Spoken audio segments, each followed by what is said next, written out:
Hello and welcome to Book Lovers Companion, the podcast about books, authors, their craft, and more. My name is Edith, and joining me from across the pond is physician, author, and returning guest Edward Rosick. Edward, hello and welcome back on the show. Hi, Edith. Thanks. I'm glad to be back. It's been too long. It absolutely has. Tell me It about has. it. Time flies, like we said before we started the recording. I know. Flies by. Yeah. And you have been busy, haven't you? I have been busy. Been busy writing, been busy, still do part-time physician stuff. I work at a plasma center, and I'm also now working with the homeless in Michigan. Oh, So okay. Interesting. hard work, Yeah. but gratifying Yeah. and needed, unfortunately. So, Now even more so. oh, absolutely. Yeah. Absolutely. Yeah. Well, yeah. But we are here to talk about your collection of short stories, Where the Grass Don't Grow and Vultures Sing, which came out in March this year. It did. Came out in March through a publisher over in the UK, Bainham Books Press. Oh, So it incredible. seems like people in the UK and Europe seem to like my stuff more than people here in the States. So that's all right. Interesting. Yeah, absolutely. And Edward, may I ask you to tell our listeners a little bit about your book? Sure. So Where the Grass Don't Grow and Vultures Sing is a collection of 12 what I like to call dark speculative fiction stories. They range from science fiction to dark fantasy to horror. Um, they're some are old, some are new. I tried to take some that have been previously published, perhaps a long time ago, as well as adding about six or seven news stories that have never seen publication. So I think it gives people who want to see what my writing is about a really good idea where I write, how I write, what I write about. And you said it ranges from fantasy, sci-fi to horror. Would you say that writing short stories makes it a bit easier for an author to dabble into different genres? That's a great question. I don't know if it does or not. I get enjoyment writing both short stories and novels. I mean, short stories, just because by definition they're short, right?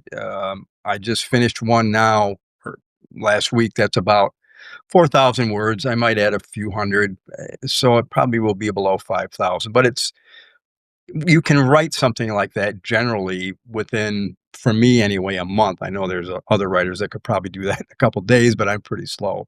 So it's nice to be able to start something, write it, and then finish it within a few weeks. Whereas a novel, for me anyway, takes uh, well over a year. Yeah. I'm not one of those fast writers, so it is nice to be able to get something out. Um, but again, these stories have been written, my gosh, probably over a 15-year span, so a long time. Some of them were published 15 years ago. Some of them have never been. So again, it's a range of very almost meditative short stories to pretty visceral, in your face stuff. Mm. Writing short stories is not also easier, I would say, for authors, sometimes also for readers, because they can look into, or they can fall into different, like we said, different genres, or they can meet different characters. And sometimes it's also a question, don't get me wrong when I said it's also a question of time when you read, because uh, reading a novel takes more time than reading a short story. Oh, absolutely. No offense taken, because I'm one of those readers, right? As much as I write, I'm also a reader. So there's definitely times when I'm like, I really don't feel like spending a week or a few days getting into a 95, 100,000 word Yeah. Oh, novel. yeah. I want something short, something I can go to bed. I So, yeah, I think definitely short stories have advantages. we just lost you for a moment. So you said you are also sometimes not the kind of reader Oh, who falls into a, I don't know, 400, 500 page book. right. I mean, sometimes I don't wanna spend that time, right? I mean, and that's what it is, it's spending time, spending part of your life reading this long novel, whereas with a short story, 5,000 words, even up to 10,000 words, you can read that in an hour or 2 sitting in the afternoon on a rainy day or at night before you go to bed. So Mm, I wanna give readers the option of having that with my stuff if they don't wanna go through a novel. mm. On the other hand, that's what the teacup sometimes says about short stories.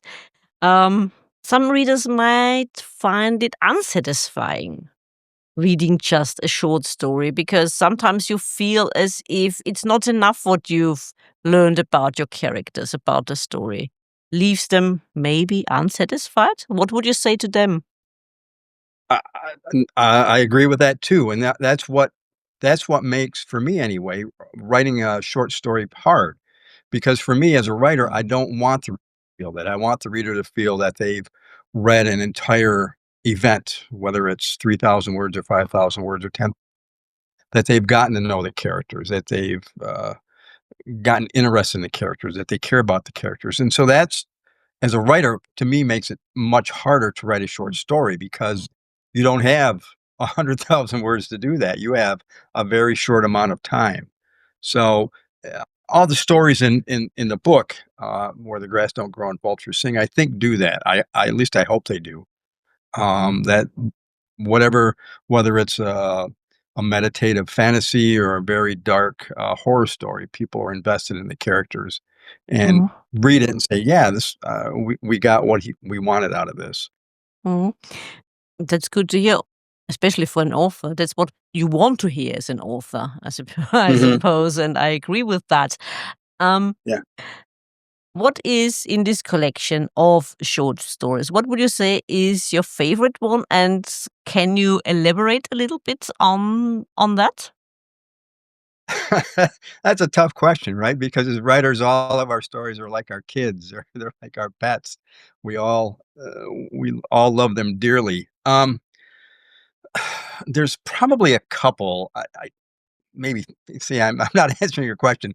I guess probably the one perhaps would be my favorite would be. Oh my gosh, I have to look at the title now. I'm blanking on it. Let me look. I have the book right here.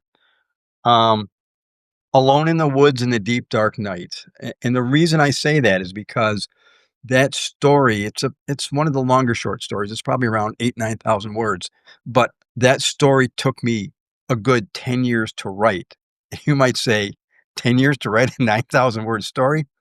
It took me 10 years to write in the sense of getting it right. I wrote it 10 years ago, and it was an okay story, but I knew it was missing something. It wasn't the story it needed to be, and I would put it away, I would go back to it, try to rewrite it, put it away, wash, rinse, repeat over 10 years, and finally, a couple years ago, I I I got it. It just sort of clicked in my head that the story actually needed to start in the middle and then go back to tell about the character, and once I did that, it it became a very good story. I sent it out, sold it the first time I sent it out to an anthology.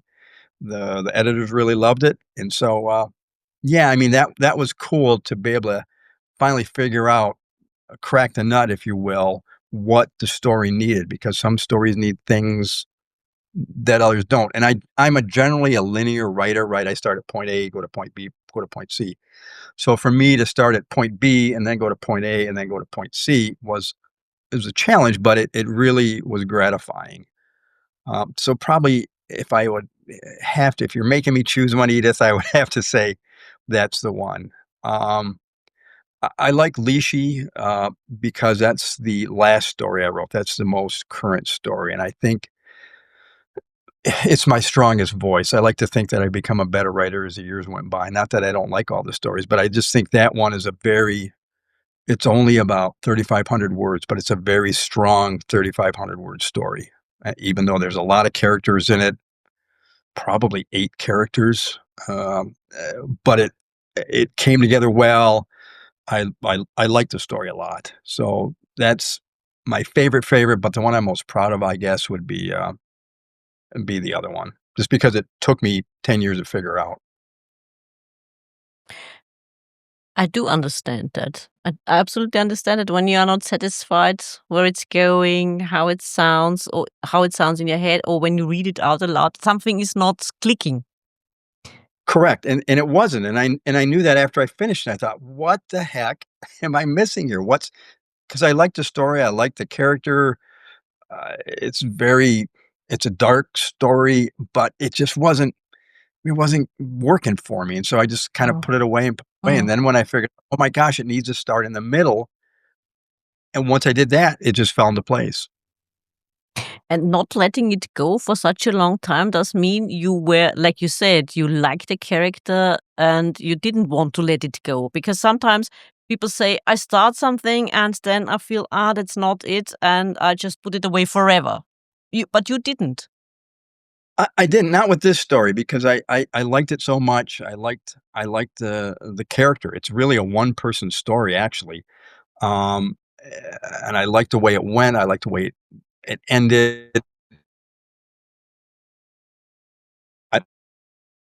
Beginning, I never changed. It was again, it was the beginning that just wasn't going anywhere for me, and it was kinda slow, it was kinda, "Man, why if I'm a reader, why do I wanna read this?" Whereas now, again, it starts right in the middle, it starts right in the action, so I think people are gonna read it and say, "Wow, what the heck is going on here? We wanna finish this." And so I did some flashbacks, which I've never done before. I'm because as a reader, I'm not a big fan of flashbacks. They can work, but Hmm. they're hard to do. Hmm. So, it was a hard story to write. Some stories are easy to write, right? As writers, um, uh, Old Man Wortman is a story that, Hmm. ends the book. That story is one of those few stories. I'm not the kinda guy who dreams and then writes stuff down. That story came to me in a dream. I dreamt it. I dreamt Hmm. pretty much verbatim the first paragraph, got up the next day, and, wrote, 75% of the story. That hardly ever happens to me. Um So, that was kinda cool. So, um, but but the other story, Alone in the Woods and Deep Dark Night was just the opposite. It took 10 years. So and so It I happens. hope, yeah, and so I hope readers, especially writers, new writers, or even, seasoned writers that are out there that are watching your podcast, take heart in that if you have something that you really Mm. like, that you feel deep in your heart is worth getting out there, stick with it, and put it away. If you can't break it, it'll come to you eventually. It might take 10 years, but stick with it. Yeah, and I think you have to be clear what your end goal is. I mean, do you think you are going to be the next Nobel Prize winner, the next Jane Austen, or do you write because you love to write and because I always say you have to write? This urge, if That you have this urge, just do it and write it, no matter what.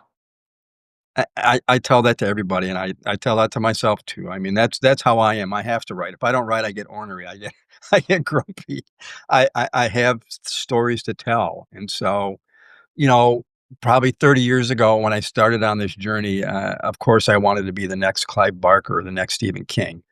I'm obviously not, and that's okay. I've had other goals accomplished. I've done other things, and I've published multiple books also. I've published multiple stories, so it's not Yeah. like I haven't gotten stuff out there. And so, at this point in my writing career, again, would I love to have a million seller? Absolutely. I'm not a martyr, but I'm also a realist. I know a lot more about the publishing world, and how it works. Mm, So when I can get a good, publisher like Bain& Books Press, that'll work with me and get these books out, I'm very happy, and if they go great places, great, and if they don't sell 1,000,000 copies, they don't sell 1,000,000 copies. mm, mm.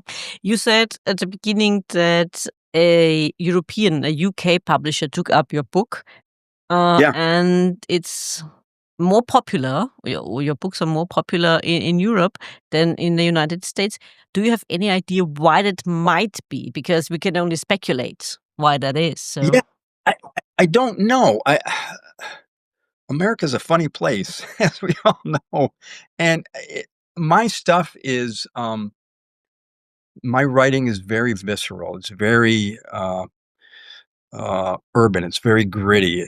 Mm, I had a very nice, review of the book that came up by, this group called, Literary Titan, and the mhm, reviewer, the word she used was feral, and that's absolutely, my stuff is feral, so I think mhm, perhaps Europeans appreciate that more. They appreciate the honesty, because my stories are very honest, right? mm, They're they're yeah. they're human. They're not superheroes. They're not mustache twirling villains. They're people that have warts. That people that have moral ambiguities. That struggle with good and evil.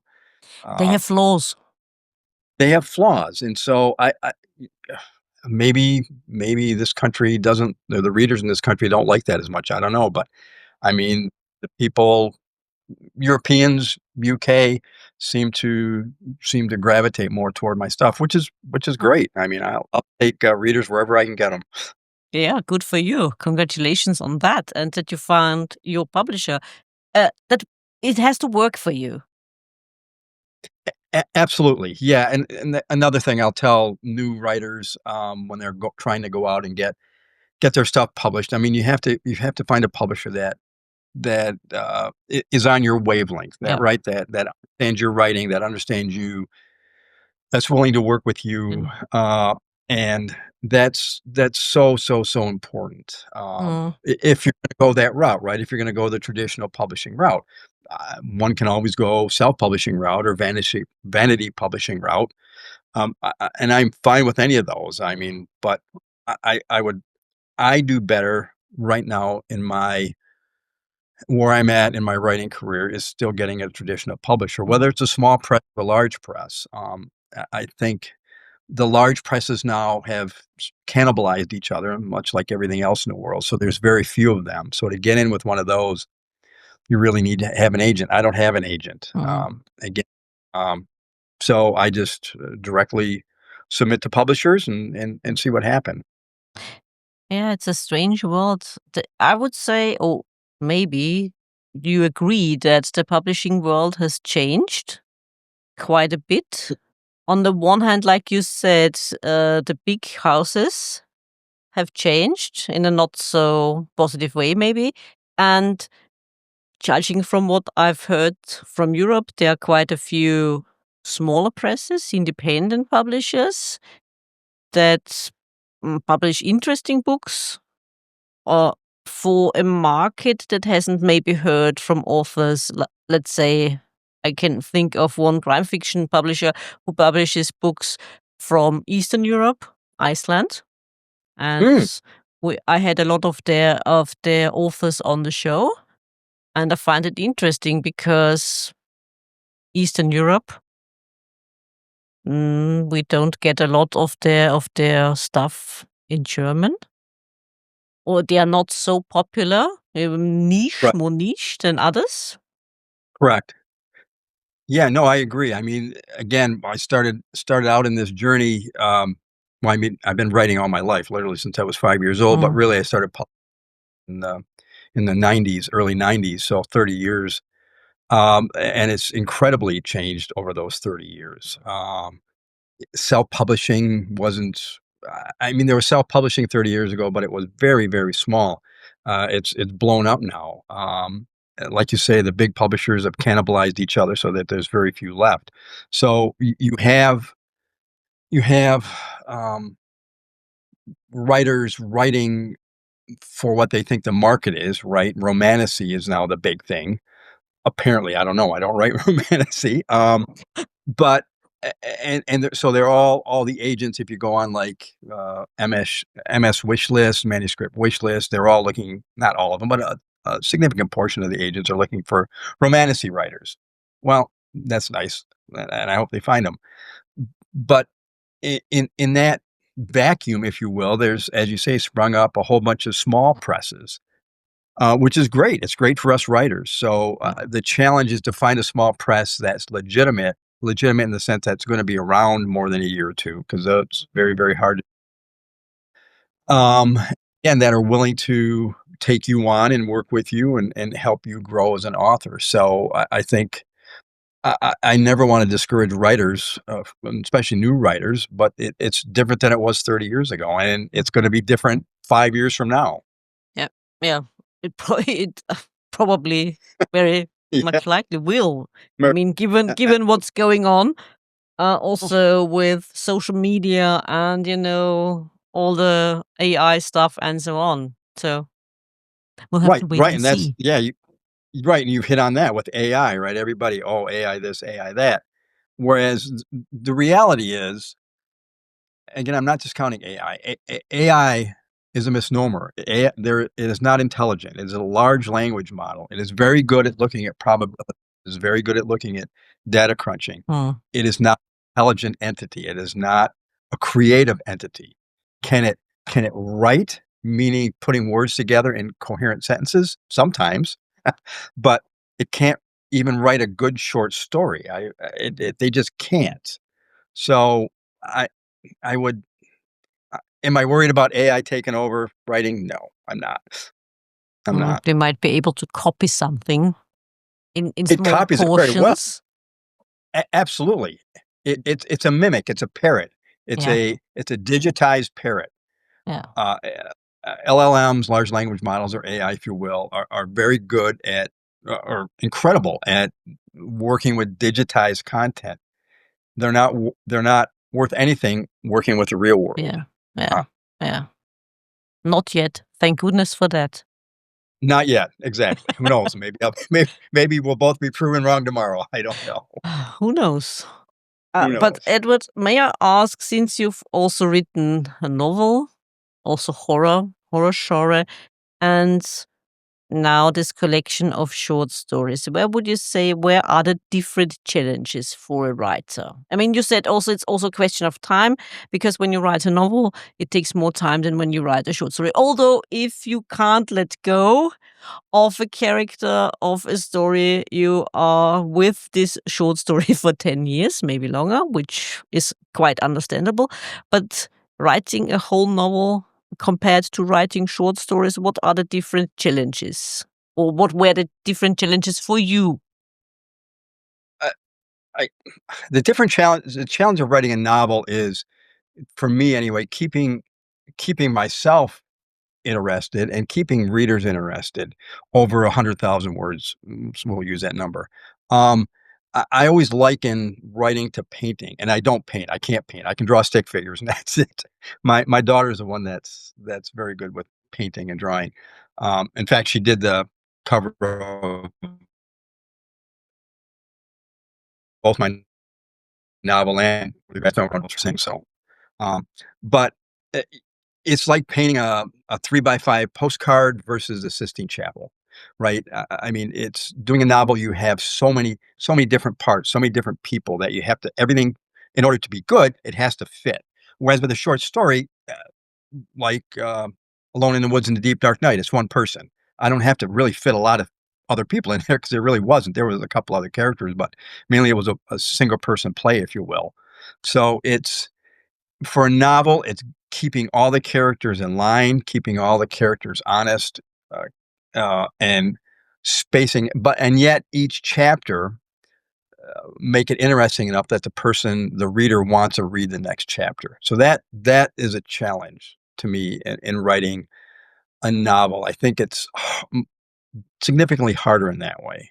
Um, the good thing though about writing a novel, again, you have 100,000 words. You don't have to you can put little things here, there, here, chapter, next chapter, next chapter. Whereas with a short story, you don't. As you said earlier, you have to get right into it, and 5,000 words later, finish it up. So Mm, they're both challenging. I enjoy them both. mm. And sometimes authors say it's a question of place versus character or place and character when you write a novel, because both play a significant role in a novel. What about short stories? Do you have to I, concentrate on what do you have to I, concentrate? Both again? that's a great question. I think in short stories also you have to. For me anyway, I want the reader to be in the place that I'm in. Right when I'm writing about Mm, say, one of the stories, "The Night Weasel Caught a Big One." It's about 4 guys fishing on the shores of Lake Michigan, and they Mm, catch a mermaid. I want the reader to be there on those shores with the moon coming down and the wind in their face. Um, so I want for me anyway, and when I write and when I read short stories, I want the place to bring me in. I wanna be in mm. that place. Again, making it harder when you only have 1,000 words to do that. With a novel, right, you can spread that out. You can have paragraphs of the place. You don't have that luxury of words in a short story. Do you have to be more precise then when you write a short story? That's a great word. Yes, I would definitely say so. You have to be more precise. You have to be more precise and concise with your wording. You have each word should count in a novel or a short story, but definitely in a short story, each word counts. I mean, literally each word. So, in the introduction to Where the Grass Don't Grow and Vultures Sing, I write about when I really my writing went to the next level when I was at a workshop called Clarion back in '90s, where I learned to quote unquote edit with ruthless efficiency. And that's what you have to do with a short story. You have to Mm, edit with ruthless efficiency. Because each word means so much. I mean, just a couple words can throw a reader off.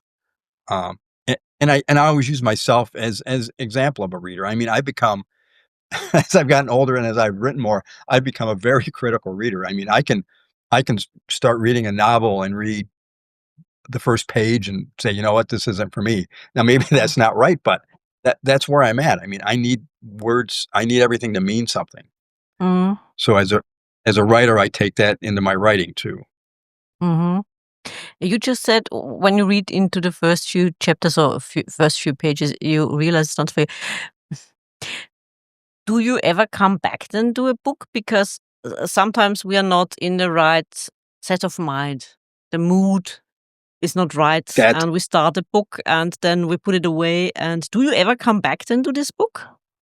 Yeah, that's a great point. Thank you, Edith. That makes sense. In fact, the last book I just finished, it's a book called The Boys in the Valley. Blanking on the author's name, but an excellent book, a horror book. But I had tried it like a year ago. I'd started reading it the first couple pages. I'm like, yeah, I'm just not.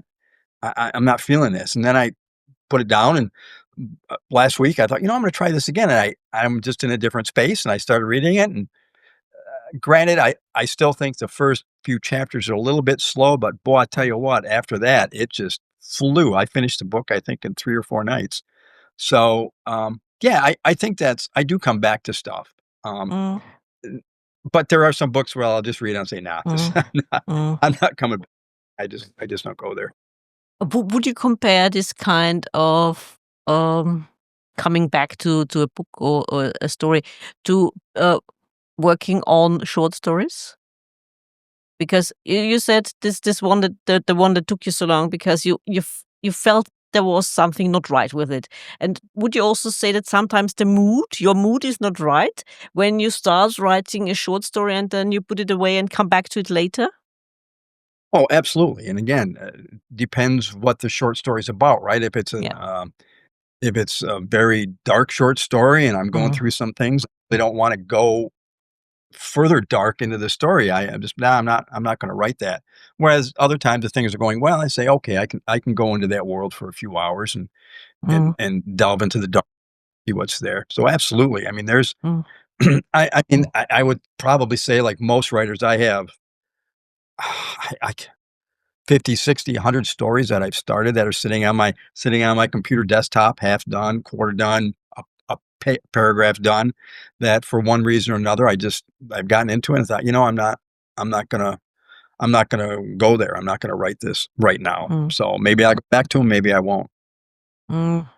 And it is obviously a bit easier than doing that with a short story than doing it with a novel.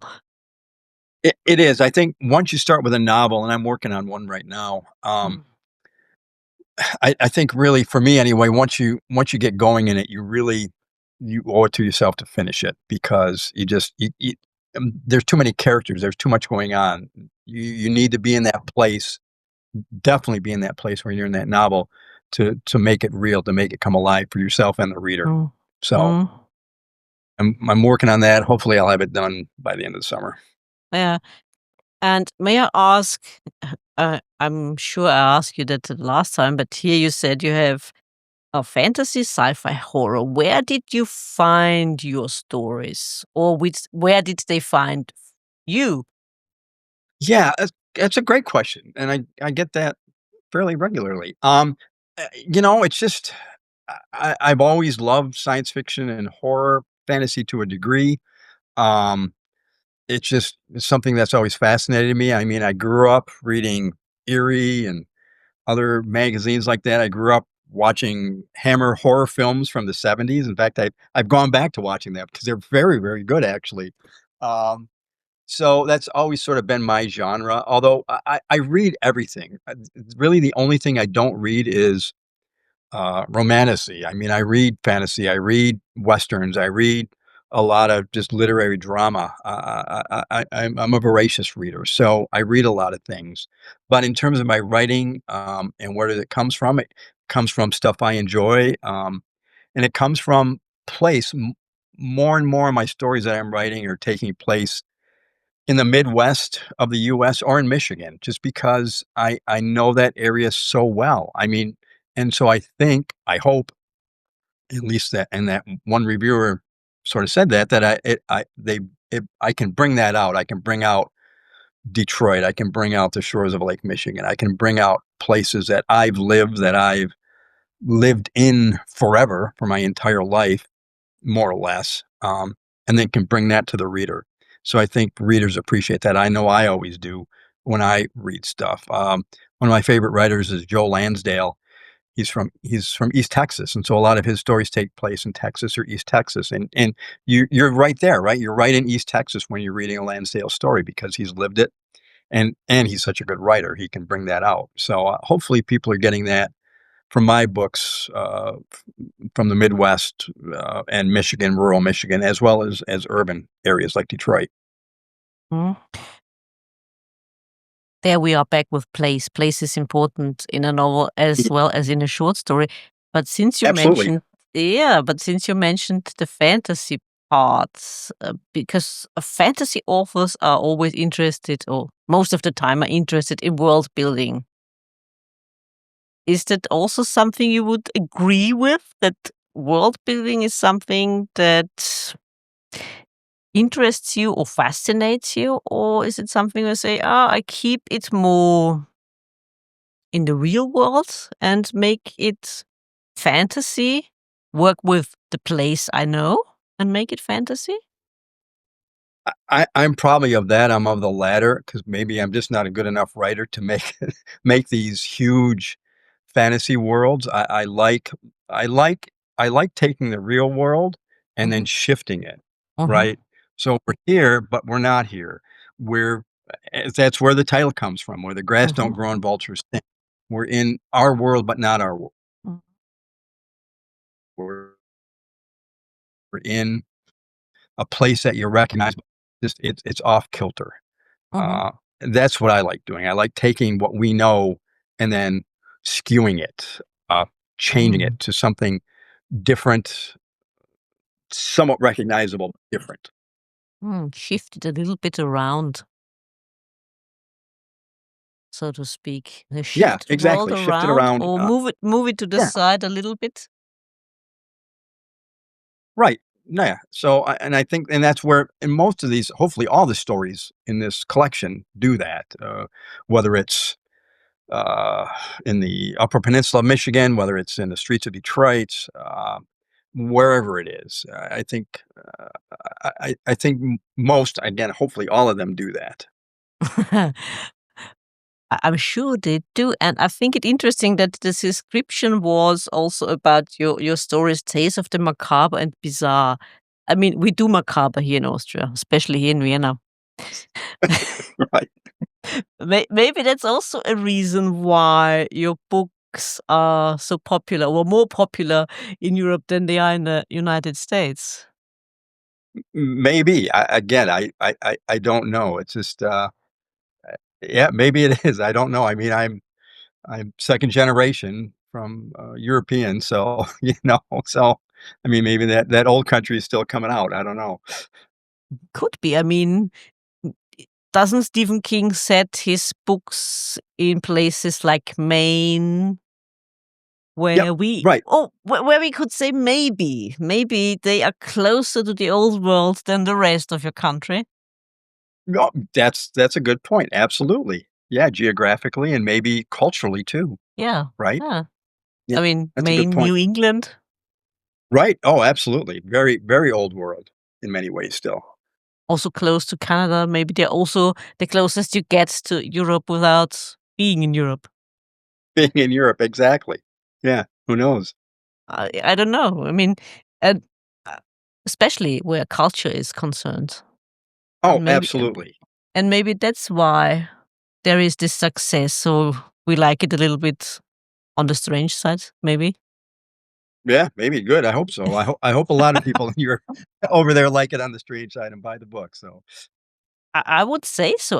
I would absolutely say so because I was listening to this podcast the other day, and they were talking also about, burial rituals and what we do with the dead, how we honor them, and so on. And I mean, everybody knows about the Hallstatt, and I spoke to another author about it because he also likes vampires, and that's his kind of genre. And he would love to visit Hallstatt, and I'm sure he would enjoy it. And where else do you have skulls which are painted on and most wonderfully decorated with paint to honor the dead? right.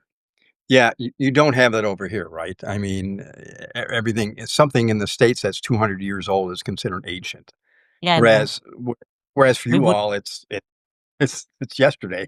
Yeah, no, we don't bother. Right, right. It's a very different mindset, a very different culture. So maybe my stuff is more skewed to that than to the American side. I don't know. Maybe. Well, on the other hand, one could always say we tend to look back, whereas you in the United States tend to look forward.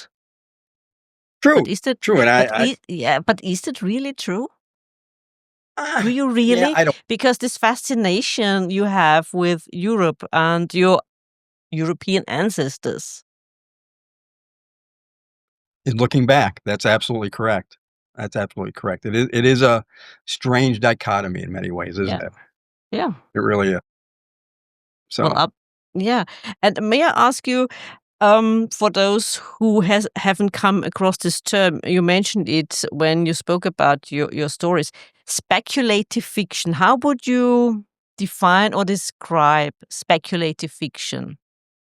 yeah, so the reason I use that word because I don't. People say, "Well, you're a horror writer."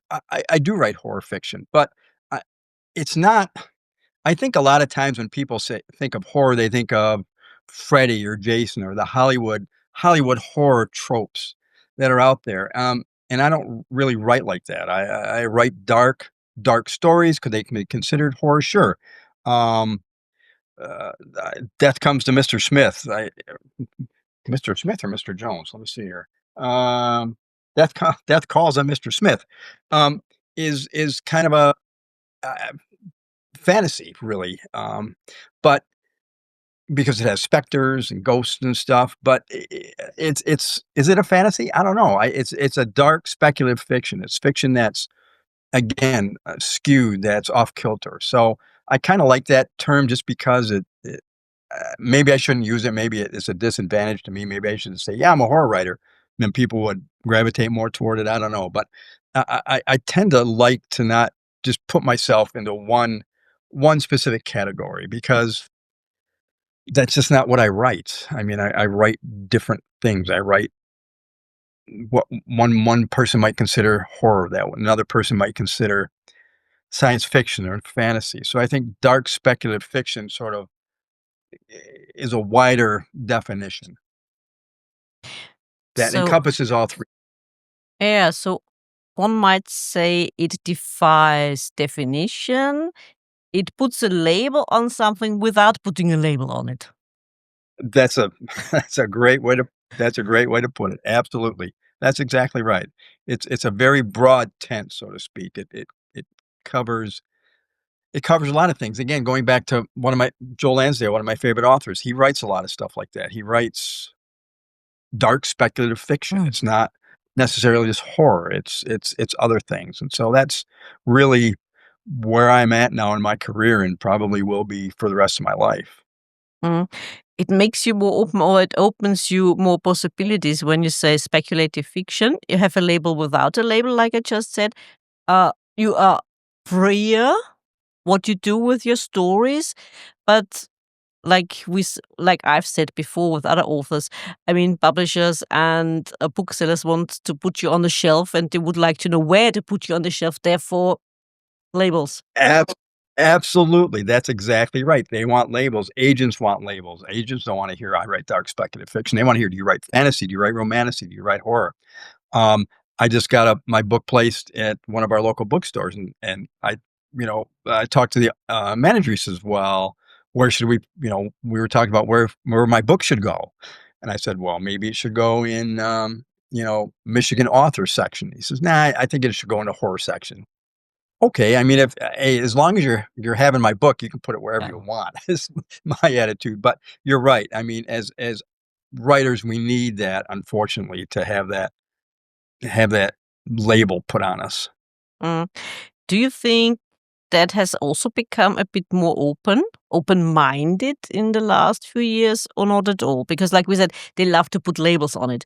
But on the other hand, I often hear, yeah, I have more possibilities. I don't get pigeonholed, especially if you are independent and if you work with small publishers. I great points there, Edith. I think if you work with small publishers, you probably have more freedom to do stuff Mm, like that. I think the higher up the food chain, if you will, you go, um, especially with agents and larger publishers, the more pigeonholed they want you to be mm, because they want to be able to say, yes, this is the newest romantasy writer, this is the newest horror writer, this is the newest science mm, fiction writer. Pick whatever label you want. But you're right. I think with smaller independent presses, especially like Bana Books Press, who put out this book, I think there's more. They're willing to look at more things and different labels. So, which is mm, nice as mm, for a reader and for for writers both. mm. Is it also easier for authors to switch genres? Because when you are with a big publishing house, when you start writing in a certain genre, you are put in this genre. And if you have success, if you're a successful writer, then it not just say might, be easier for you to, I don't know, to experiment with other genres. But not when you're starting out. We have to say, oh, that's it. And you have to stay Yeah, with it because we need to make money with you. great points. I think it could go either way, right? I think if you're making money for a large publisher as a fantasy writer and you say, I want to write horror, I could definitely see them pushing back and say, no, you made Mm, money for us as a writer. Nobody's going to read horror, or vice versa. On the other hand, I think you could if you have enough gravitas, if you will, if you're Stephen King or whoever, you can say, you know what, I'm going to write. I'm going to write a fantasy. I'm going to write a western. Who are they going to say no to because you already have a million Twitter followers, a million readers. So I think it works both ways. yeah. Oh. Or would you agree when I say it's not just the money that brings the established authors to independent publishing, but also wanting to be more experimental? Absolutely. Again, because with independent publishers, you have that breadth and width of what they will Mm, accept and what they will publish. So I think even for mid-level writers, the independent publishers can provide that, whereas the big presses just can't anymore because there's so few of them, right? There used to be what 12, 13, 14 mm, large we would consider large presses. There's what now? 3, 4 yeah, maybe? yeah. Very many. So, Mm, I mean, the large prices have imprints, but at the end of the day, they're still Simon& and Schuster, they're still mm, Penguin, they're still big presses. mm, yeah. Makes it a bit harder for It does. everyone. It does. Yeah. It makes it harder if you're not if you don't have, a great following, if you don't have what I've heard this multiple times when I've queried agents and publishers, you need a platform. What's your big platform? And if you don't have your big platform, meaning if you're not an NBA star, if you're not a Hollywood star, if you're not having an affair with a Hollywood star, you know, then you have no platform, and it doesn't matter how good of a writer you are.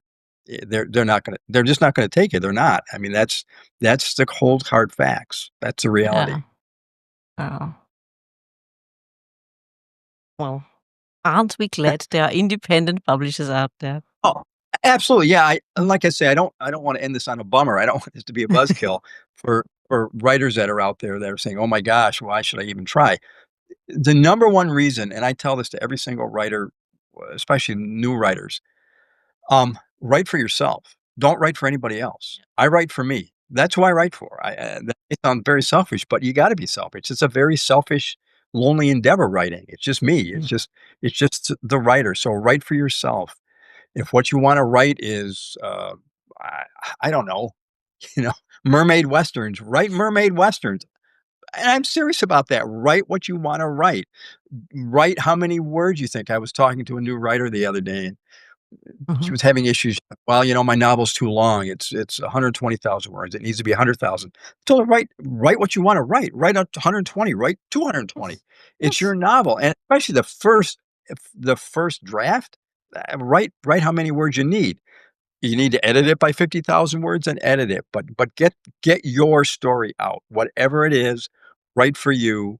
Make yourself happy. Because if you're not making yourself happy, if you're trying to write for a niche, if you're trying Mm. to write it's just for me anyway, and I think for most writers, just not gonna come out as good as it would if you write for yourself, if you write Mm. what's true to you.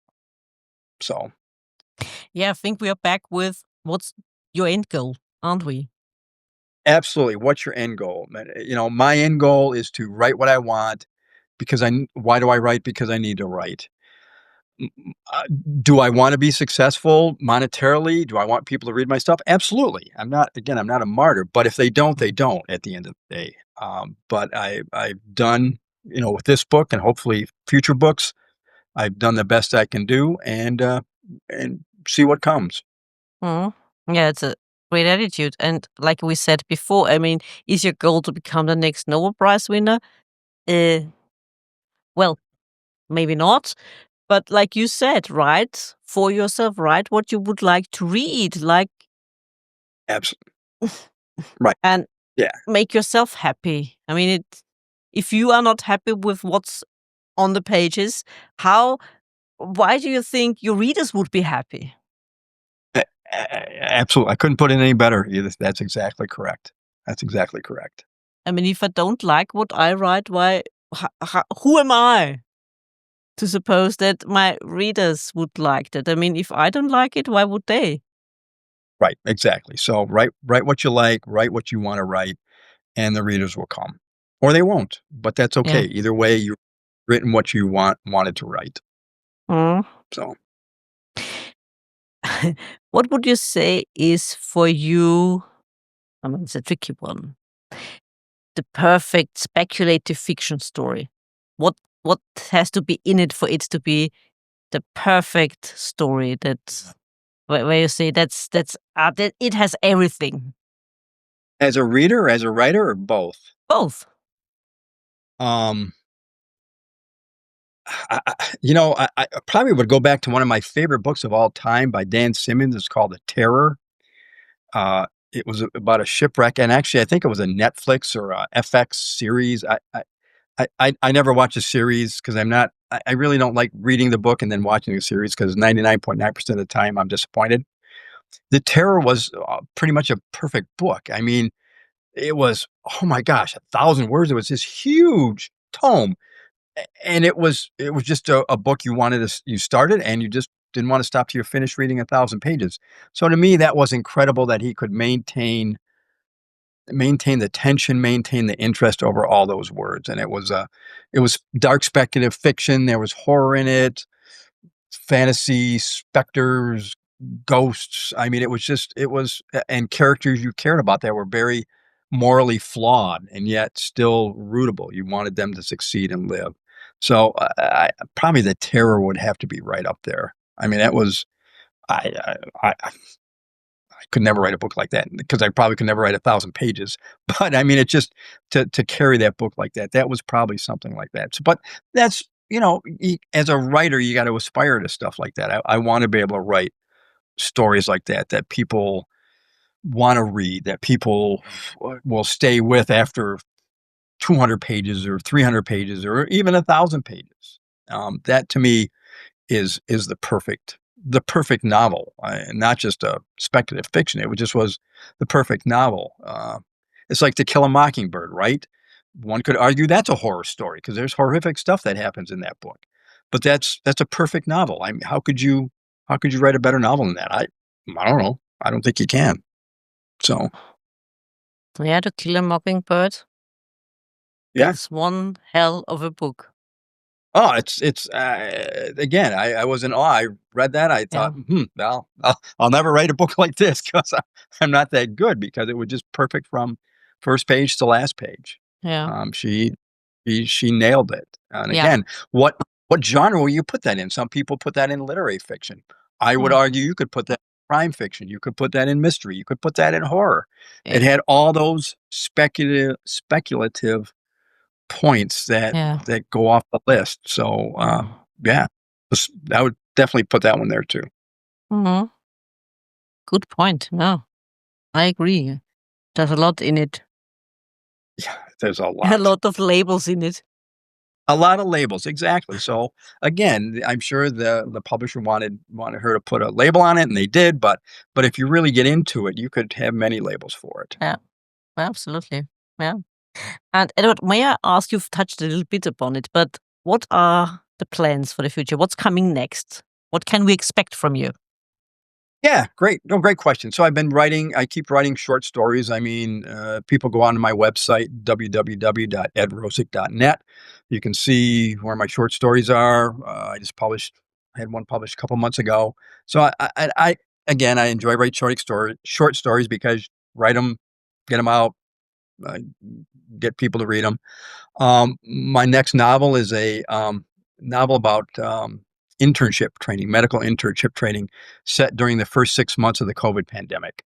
So I would, uh, I'm calling it a horror novel because it was horrific. Not only because I lived that life, not as an intern, but I lived it as a physician, seeing the insanity and the death and the horrible decisions that were made for various reasons. So I'm about, 35%, 40% done with it. So again, hopefully I'll be done with it, by the end of summer. After that, I have another horror novel, called Wahila. Wahila is a Native American legend about a, sort of a spirit or real, animal that lives in, northern Michigan and in Canada that's very, very bad. So I got about 20,000 words into that, and then for a variety of reasons, I stopped that, but I really wanna get back to that, and one of the reasons I wanna get back to that because A, I like the legend, B, one of the points of view of the story is from a dog, and I've always wanted to write a story where a dog had a point of view, and I got to Wahila, and I thought, "Oh my gosh, this is," and she's, the name of the dog is Queenie, and Queenie has a very large role to play in that story. So it's very, very cool writing it from the mind of a dog. I'm having a blast with that. So just for that, I want to get back to it.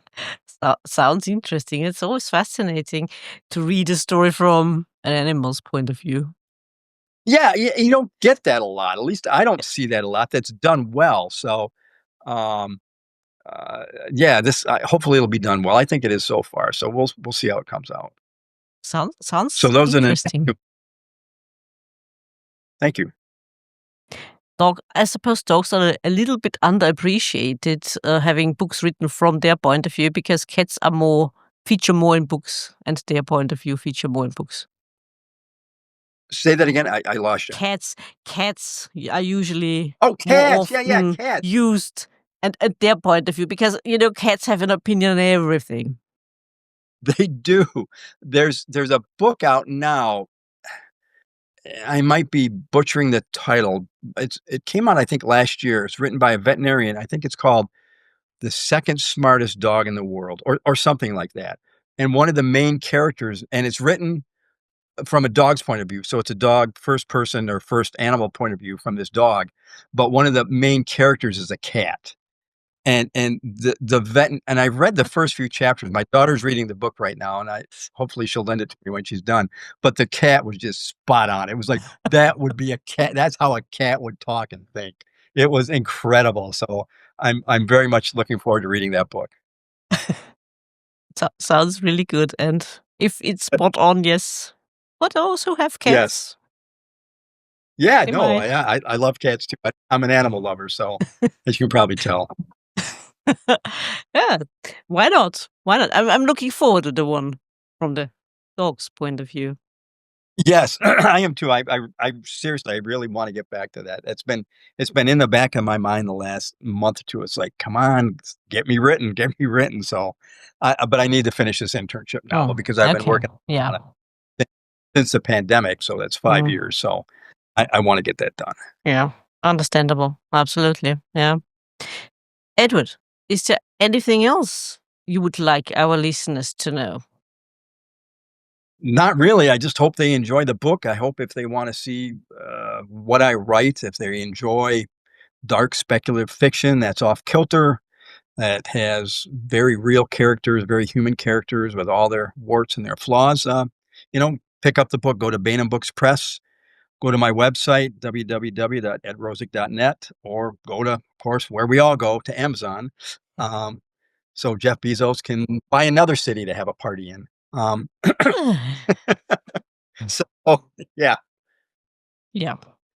But seriously, go to those and please pick up the book Where the Grass Don't Grow and Vultures Sing, and I hope they enjoy it. And let me know. Go to my website and leave some comments. Let me know. Oh, splendid. Wonderful. Edward, it was an absolute pleasure talking to you again. Always, Edith. Let's not make it another 2-3 years this time. Yes, absolutely not. Good. Please wait for me in the green room. I will be with you shortly. All right. Thank you. Dear listeners, I do hope you enjoyed this episode as much as my guest and I did. Please don't forget to like and subscribe. And I do hope you will tune in for another episode. Until next time.